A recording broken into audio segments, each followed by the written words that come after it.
Greetings. I hope your Lent is fruitful so far. I've been thinking with the events of the world kind of spiraling out of control, it seems, and sometimes events close to home that are also cause us distress and difficulty and pain and grief. There's a lot going on right now in the world at large and here in our own congregations, in our own families. And it can sometimes feel that doing this type of video, we're reflecting on a poem, like, is this really important? Is this what I need to do? And I want to offer the idea that this type of reflection, this type of opportunity for deep spiritual work really is appropriate even at times when we are experiencing deep distress, because it helps us to connect with God. It helps us to build our resilience to the things that happen in the world. And when times are hard, sometimes our prayer life is the first thing to go. We see that as extra. And it's not extra, it's really important. So thank you for being here. Feel free to watch this video whenever you've got the time, and join me. So this is another poem written by Rainer Marie Rilke, published in Rilke's Book of Hours, Love Poems to God.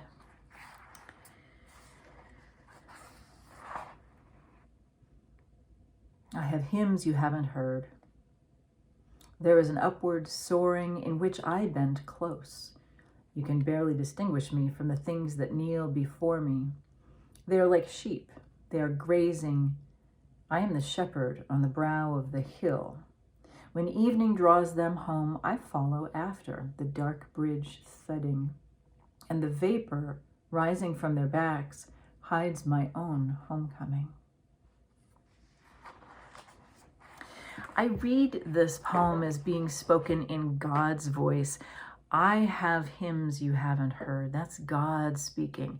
And the German phrase is more like, I have hymns that I sing silently. Somehow this idea of music and hymns, but they're silent. These two opposites that come together at the beginning of this poem make it clear that we're not in the realm of the ordinary.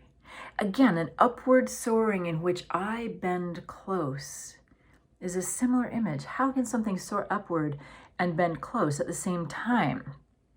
Well, God can, when we remember not to limit God to our own understanding. And then Rilke gives us an image that we feel more familiar with, people or things kneeling before God. But Rilke says in God's voice, it's hard to distinguish God from those who are kneeling. And then another familiar image, sheep and shepherd, but again, something backward about it. In this image, the sheep lead the shepherd home in the evening, and then the shepherd is hidden, it says, in the vapor rising from their backs. And I imagine the heat that rises from the herd of sheep into the cold air as the shepherd comes home. Rilke is implicitly inviting us into an understanding of reality in which what we think of as opposites are really both true simultaneously, like music and silence, or soaring high and bending low. It reminds me of the Gospel of John, where Jesus calls himself the bread of life and says that he is in us and we are in him. The invitation is to change our own thinking, change our own habits of mind, so that what we thought of as incompatible or opposite can both be present at the same time. So beginning the poem with these opposites just sets us up to understand that God really is hard to distinguish from those who kneel before God, or that God's arrival may be hidden within the presence of the sheep coming home from the fields. Compared to the first two poems, right, from 2 weeks ago and last week, with images of God as being painted, here God is almost indistinguishable from us, from you and me. What do you experience When you hold opposites together in your imagination, like music and silence, or soaring upward and bending close, or fully God and fully human.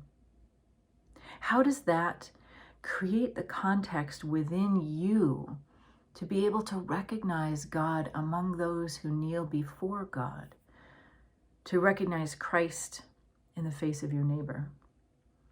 How does this change your understanding of who God is, of who Christ is, and who you are? I'll read the poem again.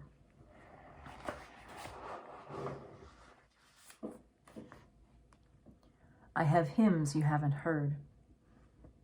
There's an upward soaring in which I bend close. You can barely distinguish me from the things that kneel before me. They are like sheep.